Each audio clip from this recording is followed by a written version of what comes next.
Very warm welcome to skills. पिछला class में अपन ने रेसिडेंशियल स्टेटस के बारे में जाना था और मैंने आपको कुछ क्वेश्चंस दिए थे जिनका आंसर्स आप लोगों को करना था। उन्हीं क्वेश्चंस को मैं पहले डिस्कस करता हूँ कि इनका आंसर्स क्या होना चाहिए, उसके बाद अपन नेक्स्ट वीडियोस में जाएंगे।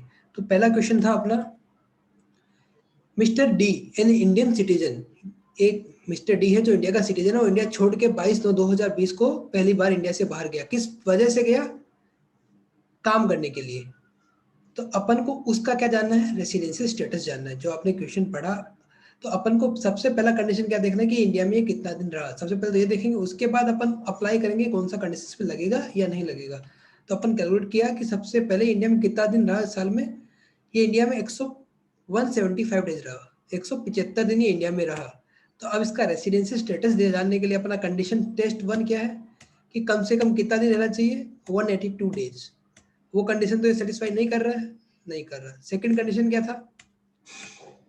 सेकंड कंडीशन था कि पिछले 4 साल में क्या वो 365 दिन इंडिया में रहा और पिछले साल क्या वो 60 दिन इंडिया में रहा। ये कंडीशन सेटिस्फाई हो रही है, लेकिन इसका भी 2 एक्सेप्शन था कि यदि वो जॉब पर्पज के लिए बाहर जा रहा है तो दूसरा कंडीशन अपन नहीं देखेंगे।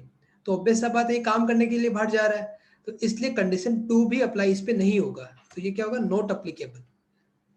अब टेस्ट ए में कंडीशन 1 भी अप्लाई नहीं हो रहा और कंडीशन 2 भी अप्लाई नहीं हो रहा। तो इस केस में ये क्या हो गया? Non resident. मेरे को आगे का कंडीशन देखना ही नहीं। आगे का कंडीशन क्या है कि यदि वो रेसिडेंट है तो वो क्या ऑर्डिनरी रेसिडेंट है या नॉट ऑर्डिनरी रेसिडेंट है।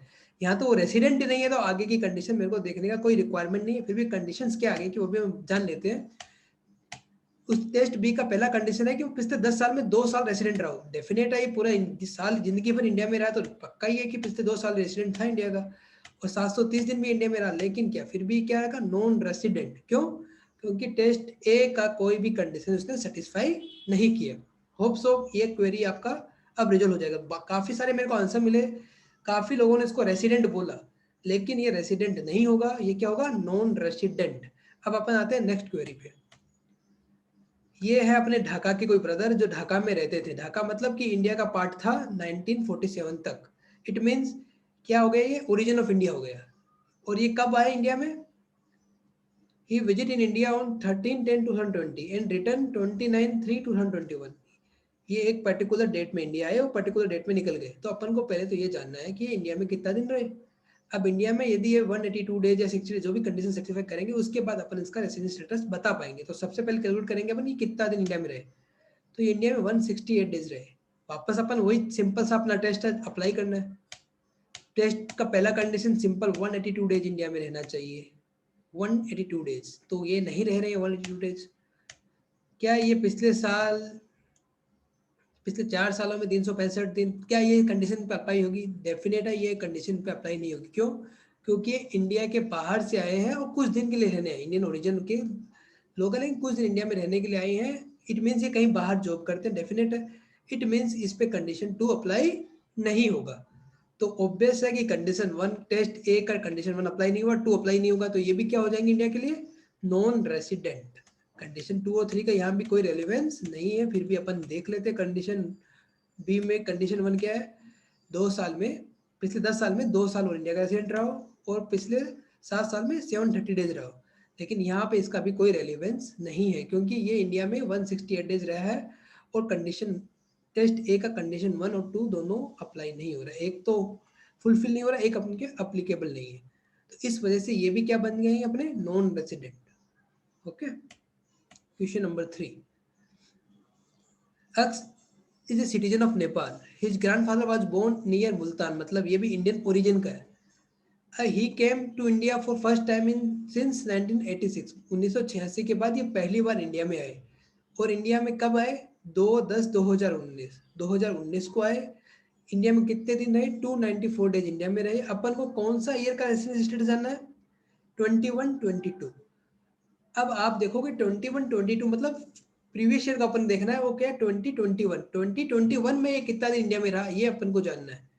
तो ये अपन कैलकुलेट किए तो आया 112 डेज ये इंडिया में रहे। कैसे? कि 2 अक्टूबर से लेके 31 मार्च तक जितने भी देश थे वो अपन किससे लेस कर देंगे? 294 डेज से। तो कितने दिन आएंगे? 112 दिन आएंगे। अपन ये बात करें कि 19-20 में क्या रेसिडेंस स्टेटस था? तो डेफिनेट है 112 लेस करोगे 294 से तो 182 डेज आएगा। तो 1920 में ये इंडिया के रेसिडेंट थे, लेकिन 2021 फिनेंशियल ईयर 2021 में ये इंडिया में 112 दिन ही रहे। तो अब क्या कौन सा टेस्ट अप्लाई करेंगे अपन? कंडीशन अप्लाई होगा, टेस्ट ए का कंडीशन 1 तो फुलफिल होगा नहीं, ये कंडीशन 19-20 फिनेंशियल ईयर में फुलफिल हो रहा था क्योंकि 182 डेज ये रह रहे थे, लेकिन 20-21 फिनेंशियल ईयर में फुलफिल नहीं होगा। तो अपन किस ईयर की बात करें? 21-22 की। तो 21-22 असेसमेंट ईयर के लिए ये क्या नहीं होंगे, ये कंडीशन फुलफिल नहीं करेंगे। और कंडीशन दूसरा तो उस पर अप्लाई होगा नहीं क्योंकि ये बाहर से आए हुए बंदे हैं, तो इस पर दूसरा कंडीशन अप्लाई नहीं होगा। तो इसके आगे का कंडीशन मेरे को देखना ही नहीं है। जब कंडीशन 1 और कंडीशन 2 ही सेटिस्फाइड नहीं हो तो आगे का कंडीशन मेरे को समझना ही नहीं है कि कंडीशन आगे क्या है क्या नहीं है। तो ये भी क्या हो गए इंडिया के नॉन रेसिडेंट इंडियन हो गए। किस ईयर के लिए? असेसमेंट ईयर 21-22 के लिए। लेकिन असेसमेंट ईयर 2021 के लिए क्या हो जाता है ये रेसिडेंट, क्योंकि उन्होंने फिनेंशियल ईयर 19-20 में कितने दिन रह गए? 182 डेज। क्यों? 294 माइनस 112 करेंगे तो कितना आएगा? 182 डेज। तो ये फिनेंशियल ईयर 1920 के लिए तो अपने लिए क्या हो गया? रेसिडेंट। लेकिन 1920 के लिए है, 2021 के लिए क्या हो जाएंगे? Non resident. अब 1920 के लिए रेसिडेंट होंगे पक्का है, लेकिन कौन से होंगे? उनके लिए कंडीशन बी देखना पड़ेगा। तो इसमें से ना ये कंडीशन पहला सेटिस्फाई करेंगे ना ही दूसरा कर पाएंगे। 730 दिन भी नहीं रहे और 2 साल रेसिडेंट भी नहीं, तो ये क्या हो जाएगा? Not ordinary resident. किस ईयर के लिए? 19-20 फिनेंशियल ईयर के लिए। अब आता है क्वेरी नंबर 4 अपना। R come in India to for first time in 14/4/2016 में आर पहली बार इंडिया में आया। During the stay in India, वो इंडिया में 3-10 तक तो रहा मुंबई में, उसके पहले वो दिल्ली में रहते थे। तो अपन को जानना है असेसमेंट ईयर 21-22 के लिए ये कितने दिन इंडिया में रहे। सबसे पहले कैलकुलेट करेंगे इंडिया में जिस साल ये गए उस साल इंडिया में कितना दिन रहे। तो वो आया 186 डेज। कैसे आया? 1 अप्रैल 2020 से लेके 3/10/2020 तक टोटल डेज कितने हो गए? 186 डेज। तो डेफिनेट है कि अपना टेस्ट ए का कंडीशन फर्स्ट सेटिस्फाइड हो चुका है। सिंपल है, क्योंकि ये 182 डेज से ज्यादा रहे हैं। कंडीशन 2 देखना ही नहीं है क्योंकि पहला कंडीशन सेटिस्फाइड, दूसरा इनके लिए अप्लाई होगा भी नहीं। अब आते हैं आगे की बात, टेस्ट बी।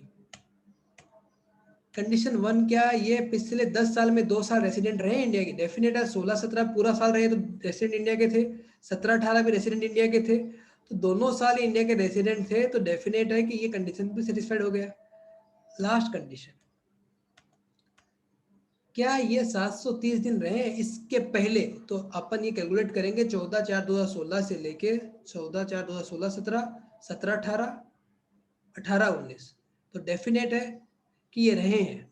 14/4/2016 से अपन कैलकुलेट कर रहे हैं तो डेफिनेट है कि ये रहे हैं, क्योंकि पूरा 1 साल हो गया। 14/4/2016 1 साल हो गया, 14/5 2 साल हो गया और 18 3 साल हो गया। तो 3 साल में कितने दिन हो गए? 1000 दिन की ज्यादा हो गए। तो डेफिनेट है कि ये इंडिया में रहे हैं। तो चारों कंडीशन इनका सेटिस्फाइड हो गया। पहला दोनों में से एक कंडीशन हो गया और टेस्ट बी का दोनों कंडीशन सेटिस्फाइड हो गया। तो ये क्या होंगे? इंडिया के रेसिडेंट होंगे। किसके ईयर के लिए? 2021 के लिए। होप सो ये चीजें आपको समझ में आएगा। इसके बाद भी आपका कोई क्वेरी रहा हो तो आप मेरे को व्हाट्सअप कर सकते हैं। Thank you so much guys.